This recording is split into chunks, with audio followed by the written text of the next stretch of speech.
இஸ்லாத்தை அதன் ஆரம்ப காலத்திலேயே ஏற்றுக்கொண்ட, தன் பரம்பரை பெருமைகள், வர்க்க அதிகாரங்கள், சிறப்பு சலுகைகளை துறந்த, தங்களது தந்தையின் கடும் எதிர்ப்பையும் மீறி நம்பிக்கையை தேர்ந்தெடுத்த ஒரு சஹாபியைப் பற்றி உங்களுக்கு தெரியுமா?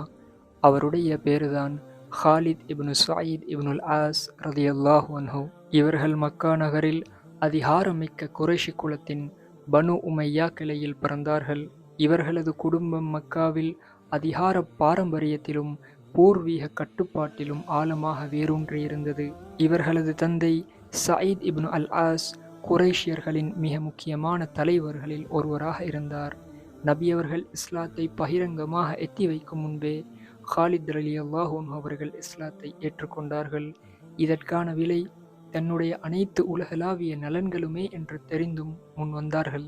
ஆனால் சில நாட்களிலேயே இஸ்லாத்தை ஏற்றுக்கொண்டதற்காக தங்களது தந்தையாலேயே கடுமையாக துன்புறுத்தப்பட்டார்கள். சமூக அந்தஸ்து நிறைந்த அந்த வீடு பாதுகாப்பை தரவில்லை, இரத்த பந்தம் அடைக்கலம் தரவில்லை.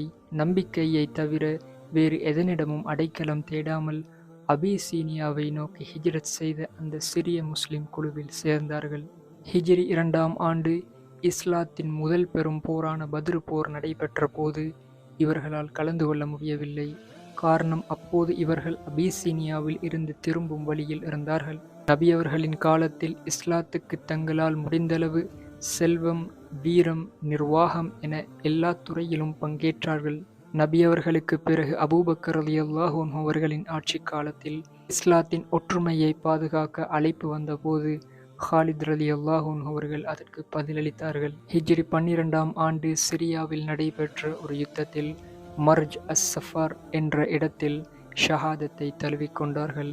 இதுதான் பரம்பரை மாச்சரியங்களை தனது வீட்டிலிருந்தே களைந்த, இஸ்லாத்தின் சமத்துவத்தை பேண தனது உயிரையே அர்ப்பணித்த ஹாலித் இப்னு ஸயீத் இப்னு அல் ஆஸ் ரலியல்லாஹு அன்ஹு அவர்களின் வாழ்க்கை சுருக்கம். அஸ்ஸலாமு அலைக்கும் வரஹ்மத்துல்லாஹி வபரகாத்துஹு.